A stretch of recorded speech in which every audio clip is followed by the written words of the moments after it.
बहुत बहुत शुक्रिया। आप सभी को नमस्कार।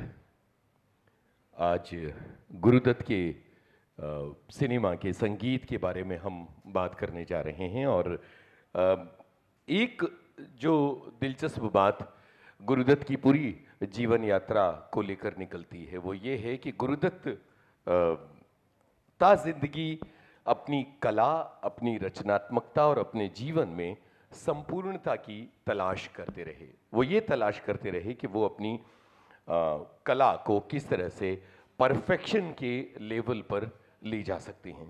एक बहुत ज़बरदस्त बेचैनी, एक बहुत आकुलता, एक बहुत विह्वलता उनके पूरे काम में नज़र आती है। तो आज का ये सारा जो सिलसिला है, बहुत सारे गाने यतीन्द्र भाई लेकर आए हैं और हम उन गानों को भी प्ले करेंगे और साथ में गुरुदत्त की पूरी जीवन यात्रा के बारे में अपने कमेंट करेंगे। तो चलिए शुरू करते हैं। बहुत धन्यवाद जागरण संवादी। अभी मैं जब मंच पर आ रहा था, मैं और यूनुस भाई, तो मुझसे एक सज्जन ने कहा कि आप लोगों का पिछली बार सुपर हिट हुआ था कार्यक्रम, ये भी हिट होगा।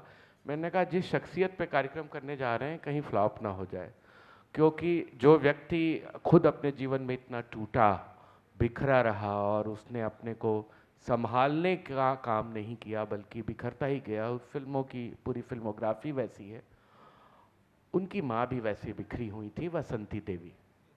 और गुरुदत्त के पिता शिवशंकर पादुकोण के साथ उनके संबंध अच्छे नहीं थे और वो गांधीवादी थीं और बार बार गांधी जी को पत्र लिखती थी कि मुझे साबरमती आश्रम में रख लीजिए और मैं सब छोड़ छाड़ के आना चाहती हूँ और मैं अपने संतान की ठीक से परवरिश नहीं कर पा रही। गांधी जी ने उन्हें एक पत्र लिखा और उस पत्र के बाद वसंती देवी का मन बदला और किसी तरह से उन्होंने सामंजस्य बनाया अपने पति के साथ और गुरुदत्त की परवरिश करने के लिए तैयार हुई। गांधी जी ने जो जवाब लिखा था उनकी माँ को वो ये है, प्रिय वसंती देवी, आपका पत्र मिला, भगवान की इच्छा थी, आप जहाँ हैं आपको वहीं रहना चाहिए। माँ और पत्नी का कर्तव्य सबसे अहम होता है, अपने बच्चे का पालन पोषण अच्छी तरह से करें ताकि उसके पास जीवन का सामना करने का साहस और चरित्र उपस्थित हो। आप भारत माता की सेवा करें, उम्मीद कभी नहीं छोड़ना, तुम्हारा मोहनदास करमचंद गांधी। और इसके बाद वसंती देवी सारे गम शिकवे भुला करके अपने पुत्र के और उनके फिर और भाइयों के उसमें परवरिश में डूबी। लेकिन ये बात, ये डिलेपिडेटेड फैमिली वाली बात और उसके साथ अपने पिता के साथ का संबंध और माँ के साथ उनका जो एक संतरास था, वो बहुत ऑटोबायोग्राफिकल ढंग से भी गुरुदत्त के जीवन में आया। साहिब बीबी और गुलाम का एक गाना है, मुझे लगता है कि वो एक शुरुआती नैरेटिव है गुरुदत्त को समझने के लिए। हालांकि वो बहुत बाद की फिल्म है उनके निर्माण की, लेकिन ये गाना जो है मुझे लगता है कि वो बार बार उस पुकार को संबोधित है जिस प्रेम को पाने के लिए, जिस टोटलिटी को, संपूर्णता को पाने के लिए वो विचलित थे, वो जीवन में कभी संभव नहीं हुई। जो देख रहे हैं, म्यूज़िक बजा रहे हैं, मैं उनसे कहूँगा कि 5 नंबर की क्लिप बजा दें। रात रात भर इंतजार है, दिल दर्द से बेकरार है। रात रात भर इंतजार है, दिल दर्द से बेकरार है। साजिद इतना तो ना तड़पा, चलिया चलिया चलिया चलिया, कोई दूर से आवाज दे चलिया। एक पूरी टूटन इंतजार का गाना, एक तरह से एक अधूरेपन का गाना। गुरुदत्त का जो जीवन है वो बड़ा बीहड़ रहा है। वो पहले उदय शंकर की एकेडमी में चले गए, यतीन्द्र इसकी आगे बात करेंगे, और बाद में फिर मुंबई आ गए और मुंबई में संघर्ष कर रहे थे। अलग अलग प्रोड्यूसर्स के वो चक्कर काटते और प्रोड्यूसर्स उन्हें काम नहीं देते। जाहिर है कि ये वो दौर था जब देश लगभग आज़ाद होने को था और फिल्म इंडस्ट्री में बहुत उथल पुथल मची हुई थी। गुरुदत्त बहुत निराश थे, काम मिल नहीं रहा था। उस दौर में एक प्रोड्यूसर के वेटिंग रूम में बैठे बैठे उन्होंने एक कहानी लिखी जिसका नाम था कश्मकश। आगे चलकर ये ऑटोबायोग्राफिकल कहानी प्यासा के नाम से बनती है, जिसमें उन्होंने न केवल अपने पिता के अधूरे जीवन बल्कि अपने अधूरे जीवन और अधूरी तलाश को एक सिनेमा में बदला है। एक और बहुत महत्वपूर्ण बात यह है कि गुरुदत्त जब प्रभात फिल्म कंपनी चले जाते हैं, ये वो जगह है जहां आज पुणे फिल्म इंस्टीट्यूट है, वहां प्रभात फिल्म कंपनी होती थी। एक नौजवान वहां पहुंचता है क्योंकि प्रभात फिल्म कंपनी में उसको हम एक हैं फिल्म में हीरो का रोल मिला है। वो वहां काम कर रहा है और इसी फिल्म में गुरुदत्त बतौर असिस्टेंट डायरेक्टर और कोरियोग्राफर काम कर रहे हैं। एक शर्ट का बड़ा मजेदार किस्सा है कि वो देव आनंद वो नौजवान हैं जो हम एक हैं में जिनको काम मिला है, और शर्ट प्रेस करने को वो देते हैं लड़के को, और वो शर्ट बजाय देव के वो गुरुदत्त के पास पहुंच जाती है और वो लौटाने आते हैं और दोनों का आपसी परिचय होता है क्योंकि एक ही ब्लॉक में, एक ही कंपाउंड में वो लोग रह रहे हैं। तो यहां से दोस्ती होती है और हम एक हैं कि निर्माण के दौरान ये दोस्ती इतनी गहरी होती है कि दोनों एक दूसरे से वादा करते हैं कि अगर मैं फिल्म बनाऊंगा तो मैं तुम्हें रोल दूंगा और अगर तुम फिल्म बनाओगे तो तुम मुझे रोल देना। यहाँ इंपॉर्टेंट बात यह है कि नवकेतन ने सबसे पहले बनाई फिल्म बाजी और बतौर डायरेक्टर गुरुदत्त को काम दिया। नवकेतन की फिल्म के डायरेक्टर गुरुदत्त बने बाजी, और फिर आगे चलकर जाहिर है कि गुरुदत्त ने देव को काम दिया। उसकी बात बाद में करते हैं, अभी हम बाजी पर रुकते हैं और बाजी की बहुत सारी बातें करते हैं। यतीन्द्र, मुझे लगता है कि आप सिनेमा लेके बढ़िए, मैं जीवन लेके बढ़ रहा हूँ इस बार। बिल्कुल थोड़ा सही है बदला ये हुआ तरीका। उदय शंकर जो महान नर्तक हुए और जो हिंदू ओरिएंटल डांसिंग स्कूल करके पूरे विदेशों में जाके कोरियोग्राफी करते थे, अन्ना पावलोवा, रुक्मणी देवी अरुंडेल सबके साथ, पंडित रविशंकर के बड़े भाई, उनके खुद के ऑर्केस्ट्रा में पंडित तिमिर बरन और उस्ताद अलाउद्दीन खान साहब, रविशंकर सब काम करते थे। तिमिर बरन जो बाद में न्यू थिएटर्स के बहुत बड़े म्यूजिक डायरेक्टर हुए। 16 साल की उम्र में उन्होंने अपने पिता से कहा कि मैं डांसर बनना चाहता हूं और मैं उदय शंकर को ज्वाइन करूंगा, और उदय शंकर को ज्वाइन करने के लिए वो अल्मोड़ा उदय शंकर ओरिएंटल स्टडीज़ में चले गए 1941 में, और वहाँ उन्होंने डांस सीखा। वहाँ उन्होंने उनके छाया और रंग संयोजन और प्रकाश व्यवस्था के बहुत सारे थिएटर होते थे जो उदय शंकर करते थे, वहीं से कैमरे का इस्तेमाल उनको आया। प्रकाश का संयोजन किस तरीके से करना है, ये जो गाना है वक्त ने किया क्या हंसी सितम, उसमें जो प्रकाश की व्यवस्था है उसके इंस्पिरेशन में उदय शंकर का बैले है। और चूँकि बहुत अच्छे सिनेमेटोग्राफर थे, फोटोग्राफर थे, तो अपना कैमरा उदय शंकर ने दे दिया था कि तुम पूरे जितनी भी गतिविधि होती है सेंटर में तुम ही फोटोग्राफी करोगे। 1 साल तक वहाँ रहे और उसके बाद एक्सेलियर थिएटर जो अब लुप्त हो चुका है बॉम्बे में, 1942 में लेकर के आए अपना ट्रूप। उसमें गुरुदत्त आए और उसमें उन्होंने नर्तकियों के साथ हंस बने और हंस का डांस किया, और उसके बाद वो यात्रा उनकी उदय शंकर के साथ समाप्त हुई। वहाँ से वो डिटैच हुए, लेकिन उदय शंकर को लेकर के उन्होंने अपने आत्मकथाओं में, अपने पत्रों में, अपने लोगों को बार बार ये समझाया कि मैंने जो म्यूज़िक का लय का पैटर्न समझा, जो मैंने पूरी सिनेमाटोग्राफी सीखी, और जो शरीर के भाव हैं या जो भावाभिव्यक्ति है, जो मेलोड्रामेटिक या मेथड एक्टिंग का मामला है, वो किसी ट्रेडिशनल स्कूल जो उसका है अभिनय का, उससे लेकर नहीं आए। पंडित उदय शंकर से सीखा उन्होंने, बाद में उनकी फिल्मों में उतरता गया। और ये मज़ेदार बात है कि जो व्यक्ति डांसर बनना चाहता है, जो व्यक्ति खुद हंस बन के डांस कर रहा है, जो खुद उनके यहाँ प्रॉपर डांस सीख रहा है, उसकी किसी भी फिल्म में कोई बेहतरीन डांस नंबर नहीं है सिवाय एक मुजरे के जो साहब बीबी और गुलाम में है, साकिया आज मुझे नींद नहीं आएगी। मतलब आपको देखकर आपको सोचकर आश्चर्य होगा कि विजय आनंद जैसा चितेरा, बिमल रॉय जैसा आदमी, राज कपूर जैसा आदमी, जिनके यहाँ one of the best choreograph songs हैं, लीस्ट कोरियोग्राफ सॉन्ग्स हैं गुरुदत्त के यहाँ, जबकि वो खुद डांसर थे और एक डांसर के थ्रू उन्होंने सारा मैकेनिज्म, सारी टेक्निक सीखी थी। बहुत सही बात है। और मैं बाजी की बात कर रहा था तो यहाँ इस जगह पर इसलिए रुकना ज़रूरी है। फिल्म बाजी का इंडियन फिल्म की हिस्ट्री में एक बहुत बड़ा योगदान है। 40 के दशक के मध्य और 50 के दशक की शुरुआत तक हॉलीवुड में एक फिल्म नॉयर आंदोलन चला था, जहाँ प्रकाश और छाया का खेल था और कहानियाँ जो हैं वो गैंगस्टर्स की और क्राइम की कहानियाँ, जिसमें कहीं थोड़ा रहस्य है, इस तरह की कहानियों की पेशकश थी। और बाजी के ज़रिए गुरुदत्त ने एक तरह से फिल्म नॉयर को हिंदुस्तानी सिनेमा में लेकर आया और इसे बॉम्बे नॉयर के नाम से जाना गया। यहाँ एक बहुत दिलचस्प बात मैं ये कहना चाहता हूँ कि बाजी के बाद से आप देखेंगे कि मुंबई में अपराध जगत पर आधारित जो फिल्में हैं वो लगातार बनती हैं और 21वीं सदी में आखिर तक भी बनती हैं। हम कंपनी, सत्या, इस तरह की तमाम फिल्मों के नाम ले सकते हैं, शूट आउट एट लोखंडवाला वगैरह वगैरह।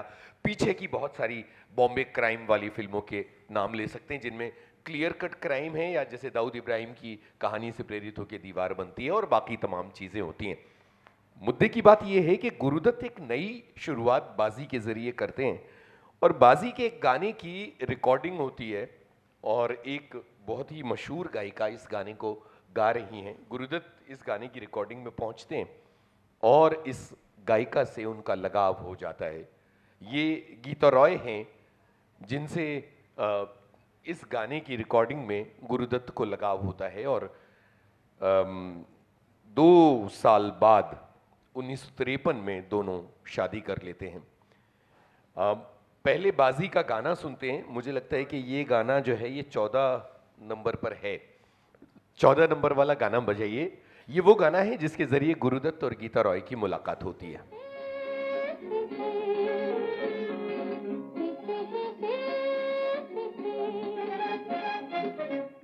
तकदीर से बिगड़ी हुई तकदीर बना ले, तकदीर बना ले, अपने पे भरोसा है तो ये दाव लगा ले, लगा ले, दाव लगा ले। तकदीर से बिगड़ी हुई तकदीर बना ले, तकदीर बना ले, अपने पे भरोसा है तो ये दाव लगा ले, लगा ले, दाव लगा ले। ये देखिए, ये बाजी है जहां साहिर लुधियानवी जुड़ते हैं, एस टी बर्मन जुड़ते हैं।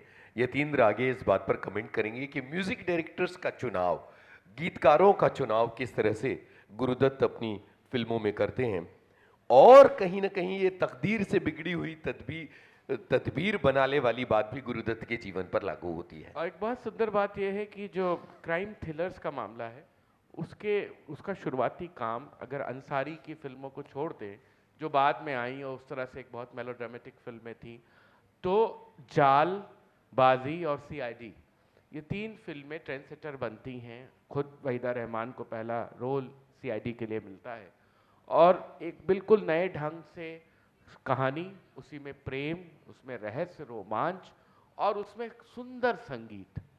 और मुझे लगता है कि एस डी बर्मन, हेमंत कुमार और ओपी नैयर, ये 3 बड़े लोग हैं जो पूरी तरह से गुरुदत्त की फिल्मों में छाए हुए हैं और जिस पर वो एक पूरा एक वो लगाते हैं, अपना दांव लगाते हैं। लेकिन मैं चूँकि लता मंगेशकर भक्त हूँ तो मुझे एक बात की बहुत शिकायत है गुरुदत्त से कि उन्होंने, ओपी नैयर के यहाँ तो लता नहीं होंगी, अनुपस्थित रहेंगी, दुनिया को पता है, गुरुदत्त के यहाँ भी गायब है। जाल के बाद पूरी तरह से नदारद हैं वो, यहाँ तक कि उनके सर्वप्रिय संगीत डायरेक्टर हेमंत कुमार जो उनका कमबैक कराते हैं कहीं दीप जले कहीं दिल से, जब उन्होंने गाना छोड़ दिया था, चोरी से उनका गाना रिकॉर्ड किया था कि उनको कॉन्फिडेंस लौट आए और सुनाया गया। हेमंत कुमार भी ये हिम्मत नहीं कर पाते कि वे साहब बीबी और गुलाम के संगीत में कहीं से लता मंगेशकर को लेके आए, वहाँ आशा जी और गीता दत्त मौजूद हैं। इस बात को जब मैंने लता मंगेशकर से पूछा तो उन्होंने कहा उनके घर में खुद एक बहुत बड़ी गायिका थी, गीता दत्त, और मेरे साथ ये एक क्लीशेड बात हो गई थी कि मुझे मुख्य नायिका के लिए गाना होता था और सह नायिका के लिए बाकी लोग गाते थे, आशा गाती थी, गीता गाती थी। तो जब पत्नी ही प्लेबैक सिंगर है और वो मुख्य नायिका का गा रही है, तो फिर ये लोग ये नहीं करते थे कि लता सह नायिका का गाना गाए, तो उसके लिए फिर शमशाद बेगम या आशा जी पकड़ी जाती थी और मुझे हटाया। लेकिन ये भी है कि जाल के गाने अभी हम सुनाएंगे, लेकिन एक गाना लाता हूं मैं आपको चौधरी का चांद का, बाद में बहुत उनके अंत की फिल्मों में चौधरी का चांद के लिए वो बाकायदा झगड़ा करते हैं गीता दत्त से, और वो कहते हैं कि जो पैथोस है, जो तकलीफ है, जो दर्द है वहीदा का, उस गाने के लिए मुझे लता मंगेशकर चाहिए। और इस तरह से अपनी पत्नी को मनाते हैं। तो चौधरी का चांद में जो रवि का संगीत है, एक गीत के लिए लता मंगेशकर आती हैं जो उनका स्वान सॉन्ग है फॉर गुरुदत्त फिल्म्स। अद्भुत गाना है, आप सुने और मुझे लगेगा कि ये 3-4 म्यूजिक डायरेक्टर गुरुदत्त के यहाँ बड़ा काम करते हैं। 12 नंबर।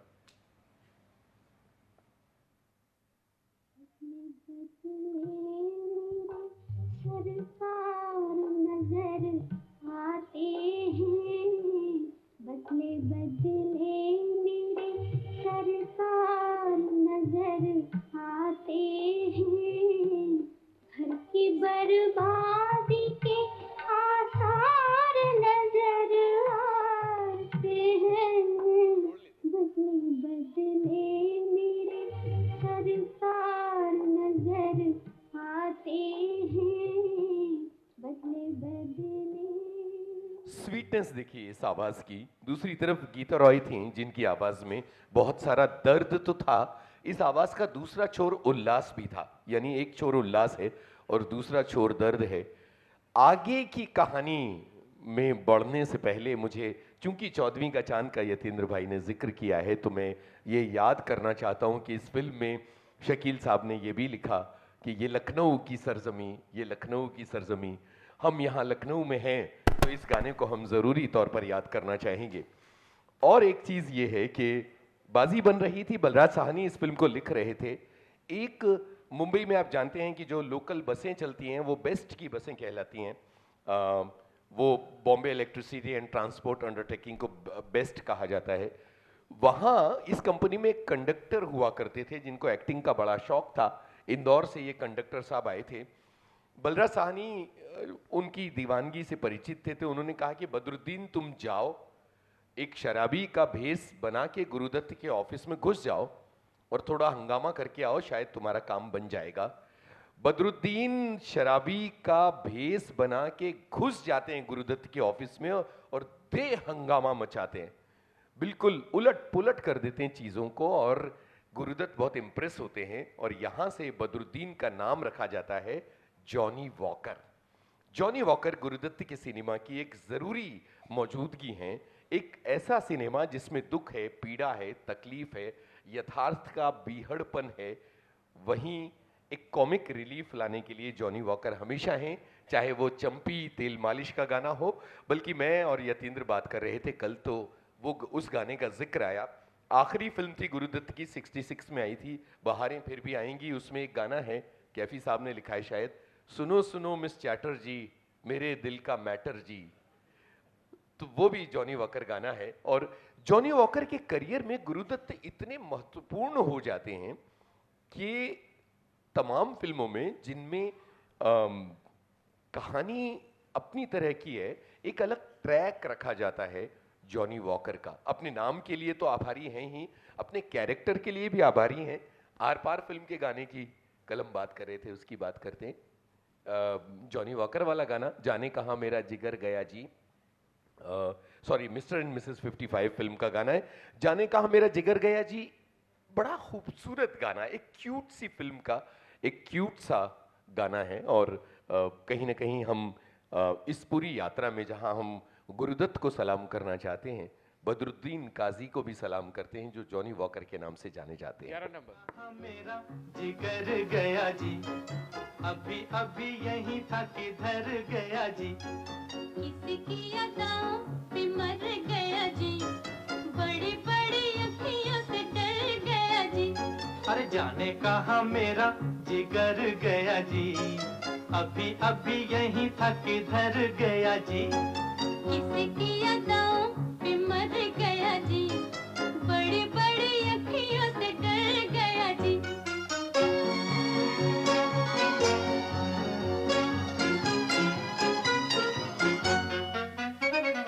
कहीं मारे डर के चूहा तो नहीं हो गया, कहीं मारे डर के चूहा तो नहीं हो गया।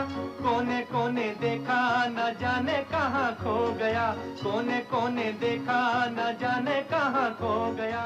यहाँ उस लायक जो बात कह रहे हैं यूनुस भाई, उसके साथ एक बात और है। इस चूंकि कॉमिक गाना की बात आ गई, गुरुदत्त की फिल्मों में हम हमेशा अवसाद देखते हैं, दुख देखते हैं, और बहुत सारे दर्द के गाने अभी आप सुनेंगे, सब आपको सब जबान पे ही हैं।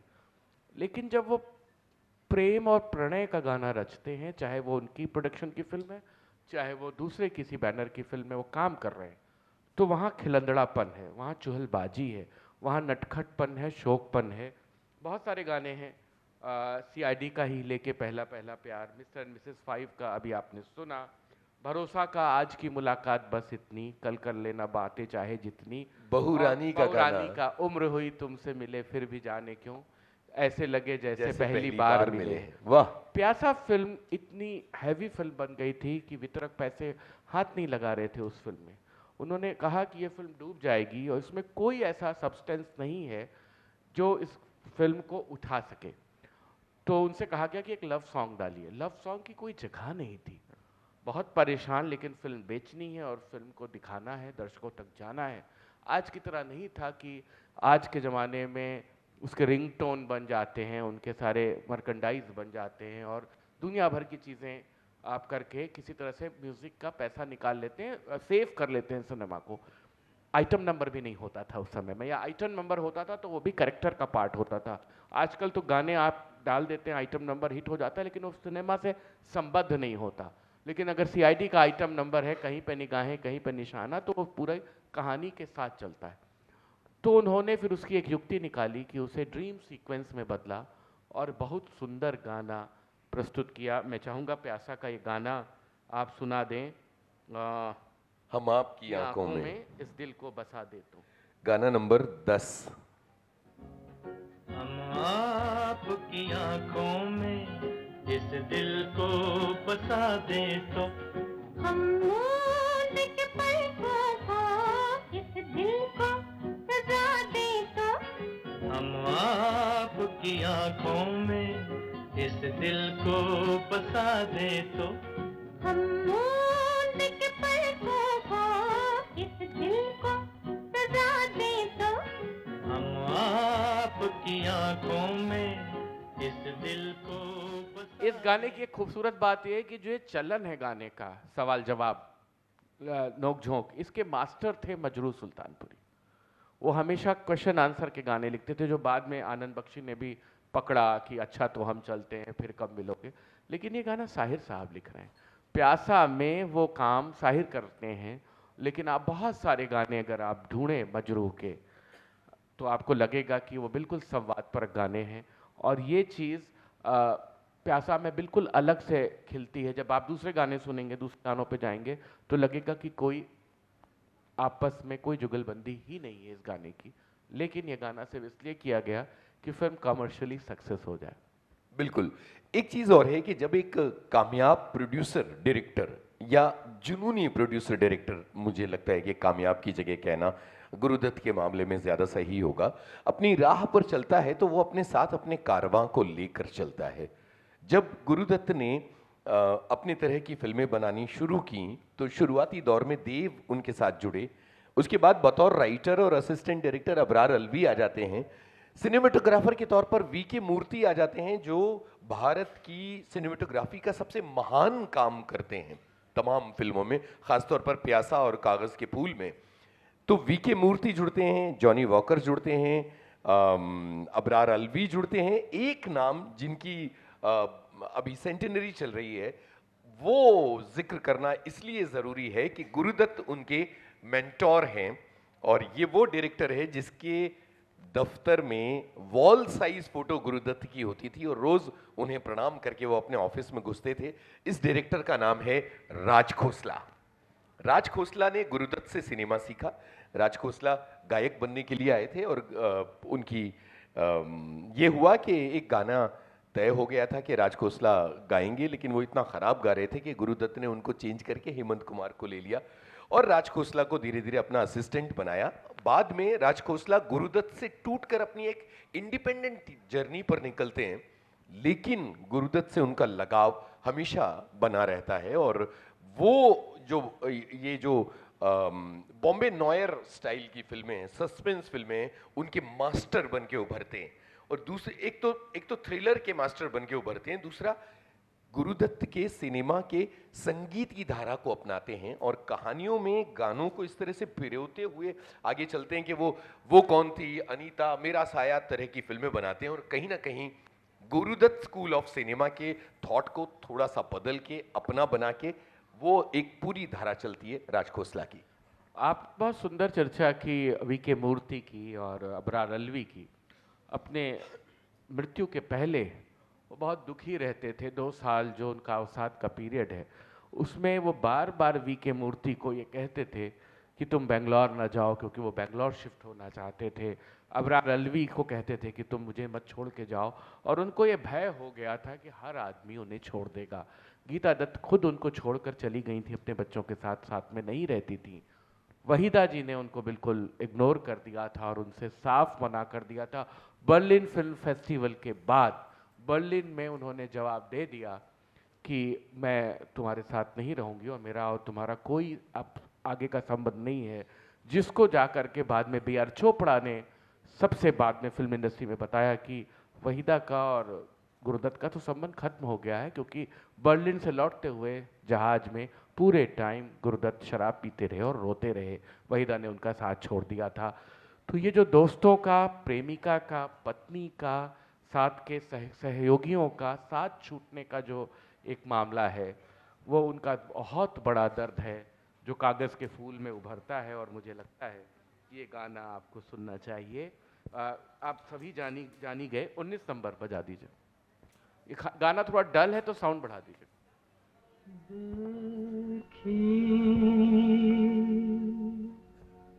ज़माने की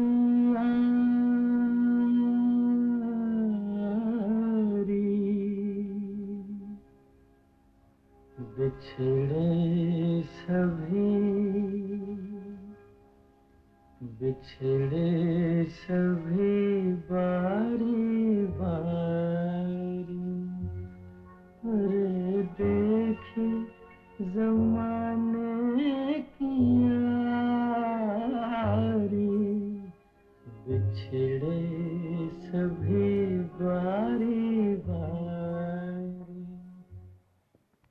आप ये देखिए। हाँ, बोलिए।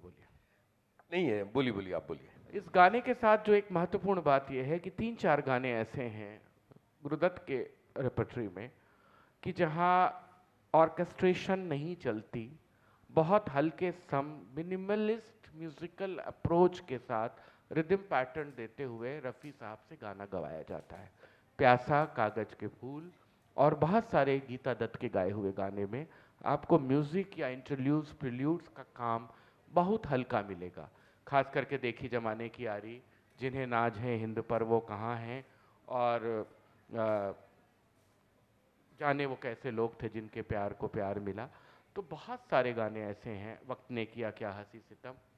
हर जगह वो विचार, वो अवसाद, वो टूटन गुरुदत्त संभालने की कोशिश करते हैं, जो म्यूज़िक से पैथोस क्रिएट करे। अभी इसमें बहुत हैवी ऑर्केस्ट्रेशन हो जाए, झमझम ढिमढिम करने लगे, तो देखी जमाने की यारी बर्बाद हो जाएगा। लेकिन ये गाना अपने उरूज पर पहुंचता है जब वो कोरस आता है जी। जब ये पंक्तियां आती हैं कि उड़ जा प्यासे भंवरे, रस न मिलेगा खारों में, खार मतलब कांटे, उड़ जा प्यासे भंवरे, रस न मिलेगा खारों में, कागज के फूल जहां खिलते हैं, बैठ ना उल गुलजारों में, नादान तमन्ना, ये अद्भुत महान लाइनें कैफी आजमी की, नादान तमन्ना रेती में उम्मीद की कश्ती खेती है, एक हाथ से देती है दुनिया 100 हाथों से ले लेती है, ये खेल है कब से जारी, बिछड़े सभी बारी बारी। बहुत सुंदर। और एक ही गाना है उनके पूरे फिल्म रेपर्टरी में मेरे निगाह में, जिस गाने के लिए मुझे लगता है कि ये पूरी उन्मुक्तता के साथ, पूरे प्यार के साथ, एक पूरा एक वैभव दिखाते हुए ग्रैंडोर के साथ गवाया गया, लिखवाया गया और फिल्माया गया। एक ही गाना है, बाकी सब जगह वो लगता है कि जैसे एक स्कूल ऑफ थॉट होता है कि आप शंकर जयकिशन का म्यूजिक, चेकोस्लोवाकियन, रशियन, पपेट, जैज जैसे शुरू होता है इंटरल्यूड, आप पकड़ लेते हैं कि ये राज कपूर है। आप ट्रेडिशनल फोक जैसे आता है, आप पकड़ लेते हैं सलील चौधरी और एस.डी. बर्मन के बहाने के बिमल रॉय हैं। तो ऐसे अवसाद वाले सारे गाने आप पकड़ लेते हैं कि ये गुरुदत्त हैं। लेकिन यहाँ गुरुदत्त नज़र नहीं आते और हेमंत कुमार के म्यूजिक में लगता है कि ये काम नौशाद ने किया हुआ है। ये गाना सुनिए, 15 नंबर। एक ही गाना मेरी निगाह में ऐसा है जो बहुत भव्यता के साथ बनाया गया। साथिया आज मुझे नींद नहीं आएगी, सुना है तेरी महफिल में रत जगा है, आंखों आंखों में यूं ही रात गुजर जाएगी, सुना है तेरी महफिल में रत जगा है। साथिया आज मुझे नींद नहीं आएगी, सुना है तेरी महफिल में रत जगा है, आंखों आंखों में यूं ही रात गुजर जाएगी, सुना है तेरी महफिल में रत जगा है, सुना है तेरी महफिल में रत। आपको लगता नहीं कि नौशाद साहब ने कंपोज किया होगा या रोशन ने कंपोज किया होगा? देखिए, जिस दौर को जिंदा किया था बिमल मित्र की इस नॉवेल में, यहाँ एक बात का जिक्र करना जरूरी है कि बिमल दा ने किताब भी लिखी, बिमल मित्र ने गुरुदत्त पर एक किताब लिखी है। कहीं ना कहीं साहब बीवी और गुलाम एक महान कृति बनकर उभरती है सेलुलाइट पर। और बड़ी बात यह है कि उपन्यासकार इस सिनेमा रूपांतरण से संतुष्ट नजर आते हैं। यहाँ गुरुदत्त खुद डायरेक्शन नहीं करते बल्कि अबरार अलवी को डायरेक्शन देते हैं। प्यासा के बाद ये स्थिति आती है कि गुरुदत्त का कॉन्फिडेंस खत्म हो गया है, पैसे भी खत्म हो गए। कागज के फूल के बाद पैसे भी खत्म हो गए और कॉन्फिडेंस भी खत्म हो गया है। तो जब आगे फिल्म बनाने की प्लानिंग होती है तो एम सादिक को डायरेक्शन दिया जाता है और 14वीं का चांद बनती है। लेकिन यहाँ हम वापस 1953 से शुरू हुए एक युगल जीवन की बात करना चाहते हैं जिसमें टूटन है, बिखराव है, कि बाजी का गाना गाते हुए, तदबीर से बिगड़ी हुई गाते हुए गीता रॉय उन्हें अच्छी लगती हैं। गीता रॉय गीता दत्त बन जाती हैं। जीवन सहजीवन शुरू होता है, लेकिन जैसा गुरुदत्त का जीवन है जिसमें चीजें शुरू होती हैं और फिर बिखरती चली जाती हैं और फिर फिजल ऑफ बहुत होती ही चली जाती सुंदर। हैं। जाल में वो चीज है, जाल में वो उनके जीवन के खुशनुमा रंग हैं। 2 नंबर बजाइए तो आपको समझ में आ जाएगा। और यहाँ पर लता मंगेशकर मौजूद हैं जो बाद में सिर्फ 14वीं का चांद में आती है। मेरी गलियां न है बुरा, आपके बिना बात किए जाना है बुरा, चोरी चोरी मेरी गलियां न है बुरा, आपके बिना बात किए जाना है बुरा। ये श्री रामचंद्र पैटर्न भी है। ये जो इंटरल्यूड्स का मामला है ये टिपिकल श्री रामचंद्र वाला मामला है। यहाँ पर अच्छे नहीं ये इशारे, पेड़ों तले छुप छुपा के, आओ ना दो बातें कर ले, नजरों से नजरें मिला के। दिन है प्यार के मौज बहार के, दिन है प्यार के मौज बहार के, देखो भोले भाले जी को तरसाना है बुरा। ये प्यार के दिन बहुत जल्दी बीत गए और गुरुदत्त की जिंदगी की कहानी को बयां करता है एक गाना जो अब मुझे लगता है कि अनुपम बजाना चाहिए, 24 नंबर का गाना है। वो मैंने आखिरी के लिए रखा था। इसको अभी ना बजा बजाओ, लेते हैं। अच्छा बजा दो। इसको यहाँ भी बजा लेते हैं, बाद में भी बजा लेंगे, क्योंकि ये गाना तो संदर्भों उनकी में फिल्मों, चीजें- उनका नेशनल एंथम है, गुलजार, अरे सॉरी, गुरुदत्त की फिल्म का। आप ये देखिए कि गुरुदत्त के पूरे जीवन की कहानी ये गाना है, जहां दो लोग एक साथ जीवन शुरू करते हैं और वो जीवन फिर बिखरता चला जाता है। सुनाइए ये गाना। आपने किया क्या हंसी सितम, तुम रहे न तुम, हम रहे न हम, वक्त ने किया क्या हंसी सितम, तुम रहे न तुम, हम रहे न हम, वक्त ने किया। बहुत दुखी कर दिया हम लोगों ने। अब एक अच्छा गाना सुना दें, तब उस पर बात करते हैं आपको। ये मेरा भी बहुत फेवरेट गाना है, और सीआईडी का जो उनकी एक राज खोसला के जॉनर की एक महान फिल्म है, जो वहीदा रहमान की पहली फिल्म है, 6 नंबर। और बी ग्रेड फिल्मों की एक्ट्रेसेस को हमेशा गुरुदत्त ने आगे किया, वो चाहे श्यामा हो, चाहे शकीला हो, चाहे कुमकुम हो। उनकी फिल्म में सिर्फ एक फिल्म ऐसी है, मिस्टर एंड मिसेस 55, जहाँ मधुबाला आती हैं। अदरवाइज उनके यहाँ बहुत सामान्य सी अभिनेत्रियाँ कमाल करती हैं, और अपने दौर की सबसे महत्वपूर्ण अभिनेत्री माला सिन्हा उनकी फेवरेट एक्ट्रेस में है, जिनको वो कई बार रिपीट करते हैं, और जिसका शिखर प्यासा में है। लेके पहला पहला प्यार भर के आंखों में खुमार, जादू नगरी से आया है कोई जादूगर। वो लेके पहला पहला प्यार भर के आंखों में खुमार, जादू नगरी से आया है कोई जादूगर। लेके पहला पहला प्यार भर के आंखों में खुमार, जादू नगरी से आया है कोई जादूगर। वो लेके पहला पहला प्यार।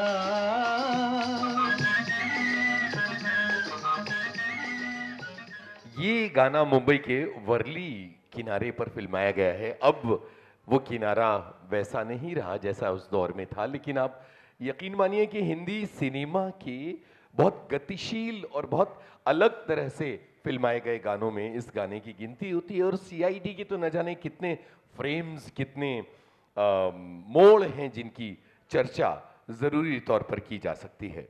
तो यहाँ एक चीज़ का जिक्र यतीन्द्र भाई मैं करना चाहता हूँ कि इसमें गुरुदत्त का दोष नहीं था कि वहीदा रहमान उन्हें अच्छी लगती थी। इसमें वहीदा रहमान का भी दोष नहीं था कि वो गुरुदत्त के इस प्रेम को एक्सेप्ट करने के लिए राजी नहीं थी। शायद ये हालात थे और शायद ये जीवन की नाटकीयता थी।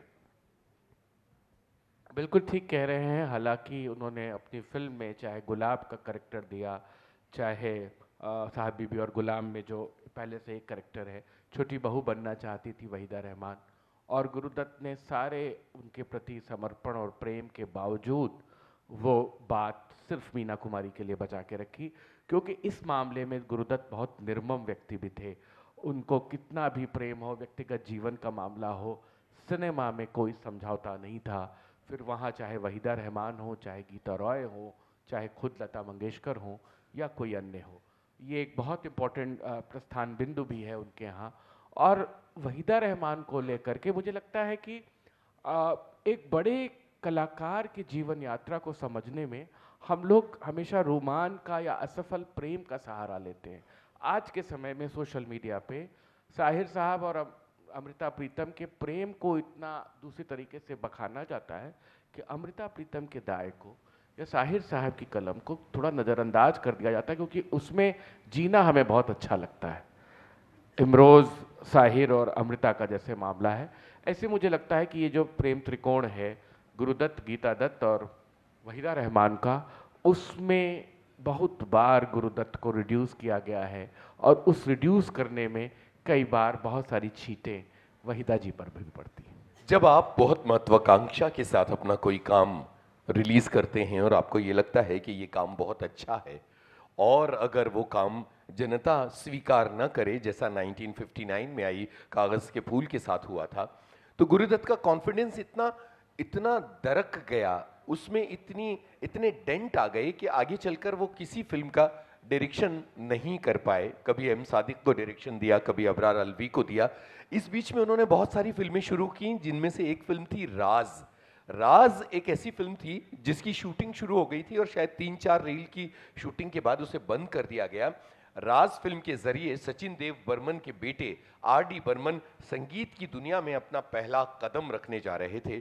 उन्होंने 1 या 2 गाने भी बना लिए थे, लेकिन राज को असमय डब्बे में बंद कर दिया गया और आगे चलकर छोटे नवाब के जरिए आर.डी. बर्मन का सिनेमा में पदार्पण होता है। इसके अलावा एक फिल्म वो बनाना चाहते थे, गौरी, एक गीता रॉय को लेकर भी फिल्म बनाना चाहते थे। गौरी थी, एक शिकस्त थी। हाँ, तो ये तमाम फिल्में थी जो वो बनाना चाहते, शुरू करते थे, थोड़ी बहुत शूटिंग करते थे और उसको उनका कॉन्फिडेंस कहीं हिल जाता था कि ये काम अच्छा नहीं चल रहा है और वो असमय उस प्रोजेक्ट को बंद कर दिया करते थे।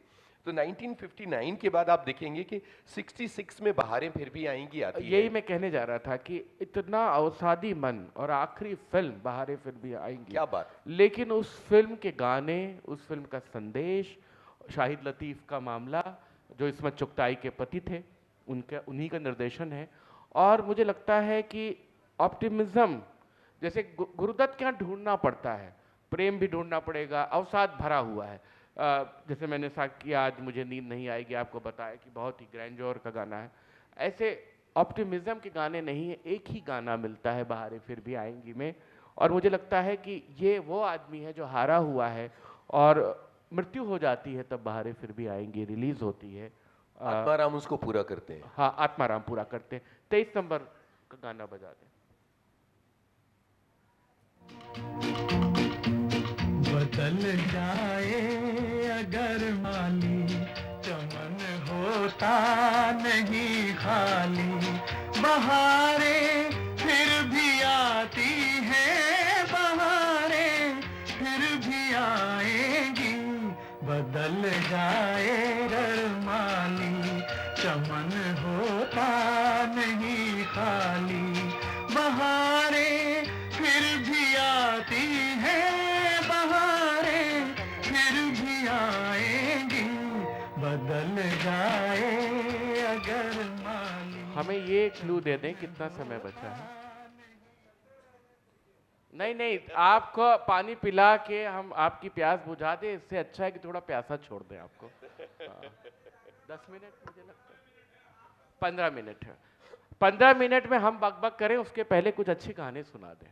ठीक है, बिल्कुल। बहारें फिर भी आएंगी का एक गाना सुनिए आप और देखिए कि क्या खूबसूरती है। और मुझे लगता है अनजान जी का लिखा हुआ गाना है। बिल्कुल। समीर साहब के पिताजी का लिखा हुआ गीत है। 8 नंबर।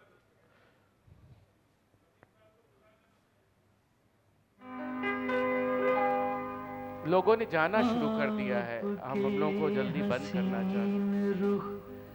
पे आज नया नूर है, मेरा दिल मचल गया तो मेरा क्या कसूर है। आपके हसीन रुख से आज नया नूर है, मेरा दिल मचल गया तो मेरा क्या कसूर है। आपकी निगाह ने कहा तो कुछ जरूर है, मेरा दिल मचल गया तो मेरा क्या कसूर है। एक बड़ी ही दिलचस्प बात है और वो है selection of music directors in Guru Dutt films. आप ये देखेंगे कि शुरुआती तमाम फिल्मों में जो म्यूजिक डायरेक्टर आते हैं और जिन पर सबसे ज़्यादा भरोसा दिखाया जाता है वो हैं सचिन देव बर्मन, जिन्होंने साहिर लुधियानवी गाने लिखते हैं, सचिन देव बर्मन कंपोज करते हैं। लेकिन आगे चलकर गुरुदत्त की सिनेमा का संगीत देने के लिए ओपी नैयर आते हैं और ओपी नैयर बहुत सारी फिल्मों में गुरुदत्त की फिल्मों को सजाते हैं अपने गानों से, जैसे CID है या आर पार है, मिस्टर एंड मिसेस 55 है और उसके बाद बहारें फिर भी आएंगी का म्यूजिक भी ओपी नैयर का ही था, लेकिन दो- कहीं बीच में दो हेमंत कुमार फिल्में- भी आते हैं। दो फिल्में, साहब बीबी और गुलाम हेमंत कुमार, चौधरी का चांद रवि, ये अलग से आते ये हैं। एक बिल्कुल अलग एक फार्मूला बनता है, और दोनों अपने जमाने की म्यूजिकल ब्लॉकबस्टर भी हैं। मुझे लगता है कि चौदहवीं का चांद चूंकि मुस्लिम सोशल एक जुमला हिंदी सिनेमा में चलता है, उस जॉनर की फिल्म थी, तो उन्हें लगा कि एस डी बर्मन और ओपी नैयर की बजाय रवि इसके लिए बेहतर रहेंगे। यहाँ जॉनी वॉकर वाले गाने का भी जिक्र होना चाहिए, मेरा यार बना है दूल्हा। गाना में लाया नहीं, और उसके तुरंत बाद गाना कट होता है और बालम से मिलन होगा, क्या शर्माने बात के है। दिन आए। आप जाकर यूट्यूब पे देखिएगा, फिल्म देखिएगा कि दो गानों को कैसे जक्स्टापोज करके बनाया गया है। कि पहले जॉनी वॉकर गा रहे हैं मेरा यार बना है दूल्हा, और फूल खिले हैं दिल के, मेरी भी शादी हो जाए, दुआ करो सब मिलके भाई।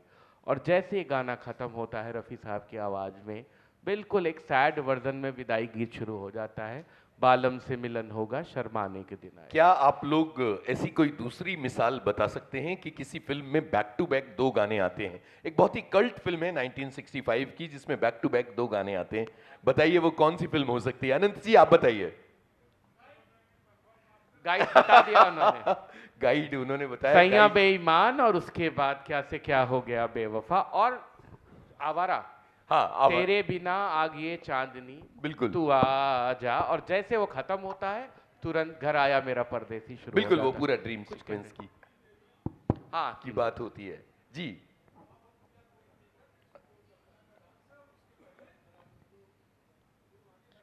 बिल्कुल, तो ये देखिए ये संदर्भ से कैसे चीजें निकल के आती हैं कि कुछ फिल्मों में बैक टू बैक गाने भी आते हैं। लेकिन हम बात कर रहे थे selection of music director in Guru Dutt OP cinema Nayyar में। का गाना एक सुना देना चाहिए जाने से बिल्कुल, पहले। बिल्कुल। बहुत इंपॉर्टेंट गाना है, 22 नंबर, इम्पोर्टेंट।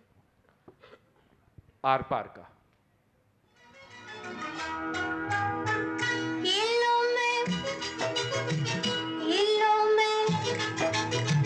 हिलो में हारी पिया हुई तेरी जीत रे, काहे का झगड़ा बालम, नई नई प्रीत रे, हिलो में हारी पिया। बैक टू बैक की बात हो रही थी, बैक टू बैक दूसरा गाना सुनिए, 4 नंबर, अगेन ओपी नैयर। सलीमा बता दो। Mister and Mrs 55। काल घटा आई गई झूम के, यार लिए डोले हंसी नाच दिया घूम के, ठंडी हवा काल घटा। एक चीज जिसका जिक्र बहुत जरूरी है खासतौर पर इस जमाने में जबकि हम सिनेमा में एआई का दखल बढ़ता चला जा रहा है। अभी हाल ही में एक सिनेमा का आखिरी सीक्वेंस जो है वो क्लाइमेक्स कहना चाहिए, वो बदल के एआई से बना के रिलीज कर दिया गया है। ऐसे समय में हम गुरुदत्त की सिनेमा को इस तरह भी याद करें कि ये वो सिनेमा था जो ब्लैक एंड वाइट सिनेमा था, जो तकनीक उतनी उन्नत नहीं थी, लेकिन अपनी लाइटिंग, अपनी सिनेमेटोग्राफी, अपने फ्रेम्स, इन तमाम चीज़ों पर जो मेहनत गुरुदत्त ने की है उसकी कहानियाँ चारों तरफ प्रचलित हैं और कई बार इन कहानियों को दोहराया जा चुका है कि कितने कितने दिन वो शूटिंग किया करते थे, बार बार शॉट लिया करते थे। ये भी महत्वपूर्ण हो जाता है कि सेल्यूलॉइड पर जब आप किसी फिल्म को शूट करते हैं वो बहुत महंगा होता है क्योंकि स्टॉक खत्म होता चला जाता है। बहुत ज्यादा शूट करते और वो बहुत ज़्यादा शूट करते थे, हमेशा बहुत ज़्यादा शूट करते थे और सिनेमा में बहुत कम रखते थे। उस दौर में वो अपने सिनेमा में कहीं ना कहीं एक संपूर्णता की तलाश में थे। प्यासा में जो वहीदा रहमान सीढ़ी से दौड़ के उतरती हैं, हाँ, वो 34 टेक है उस गाने, जरा उस सोचिए। सीन के। 20 टेक के बाद वहीदा घबरा गई कि अब मुझे डांट पड़ेगी, लेकिन वो बहुत बिना अधीर हुए उन्होंने 34वें टेक में उसको फाइनल किया। और उसका एक ऐतिहासिक सीन है कि माला सिन्हा को ऊपर जाना है और विजय नीचे खड़ा है लिफ्ट के पास, चूँकि उन्हें ऊपर जाना था हाई सोसाइटी में, अपने एक ऐसे नाकामयाब प्रेम को छोड़कर, एक शायर को छोड़कर जाती हैं प्यासा में।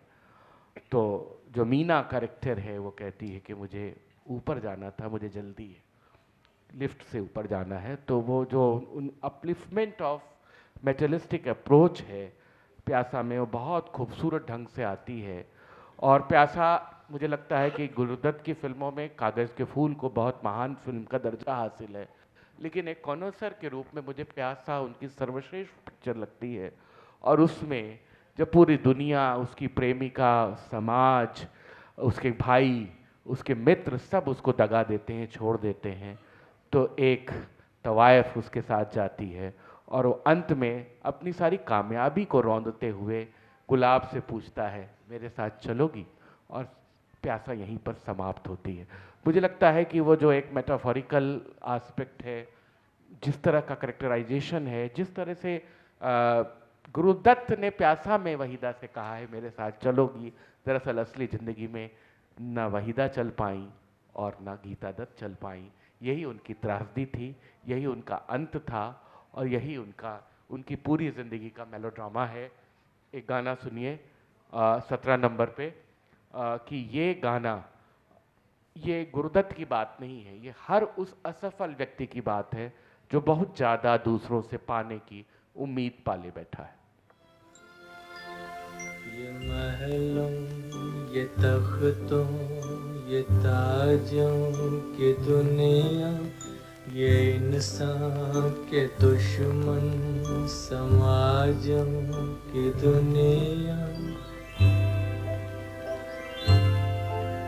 ये महलों, ये तख्तों, ये ताजों की दुनिया, ये इंसान के दुश्मन समाजों की दुनिया। मिल भी जाए तो क्या है ये गुरुदत्त या अपने तरह के जुनूनी कई कलात्मक लोगों के साथ एक त्रासदी ये रही है कि जीवन ने उनका बहुत साथ नहीं दिया। 1925 में गुरुदत्त जन्म लेते हैं और 1964 में केवल 39 साल की उम्र में इस दुनिया से अलविदा कह देते हैं। शैलेंद्र इसी तरह से बहुत कम जीते हैं। ऐसे बहुत सारे ऐसे कलाकार हैं जिन्हें और मधुबाला जीना और चाहिए मीना था। कुमारी।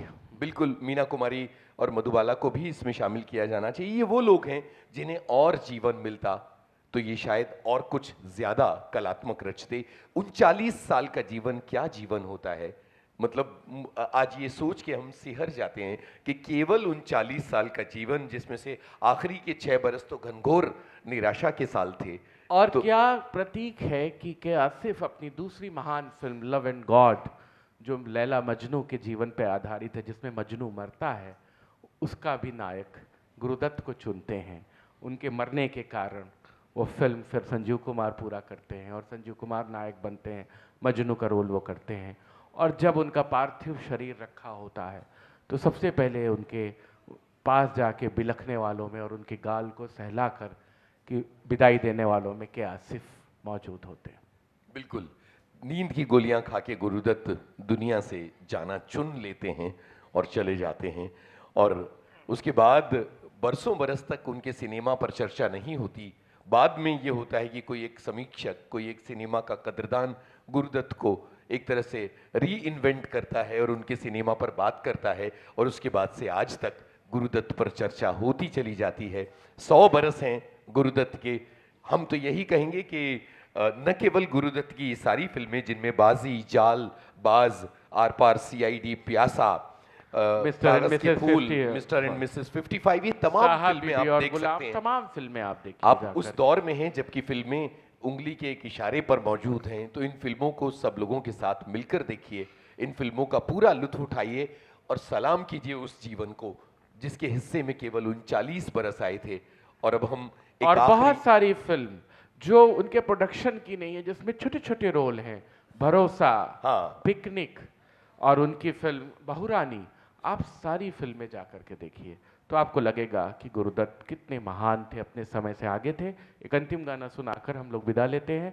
जागरण संवादी, लखनऊ जागरण संवादी का बहुत आभार कि गुरुदत्त के सेंटेनरी सेलिब्रेशन में मुझे और श्री यूनुस खान साहब को बोलने का, एक संगीत में उन्हें श्रद्धांजलि देने का मौका दिया। बहुत धन्यवाद। ये गाना आप 18 नंबर का बढ़ा सुना दीजिए, पूरा गाना बजा दीजिएगा 18 नंबर। बहुत बहुत शुक्रिया। बहुत शुक्रिया। बहुत धन्यवाद। ये नीलाम घर दिल कशी के, ये लुटते हुए कारवां जिंदगी के, कहाँ है कहाँ है मुहाफिज खुदी के जिन्हें नाज है हिंद पर, वो कहाँ है, कहाँ है, कहाँ है, कहाँ है।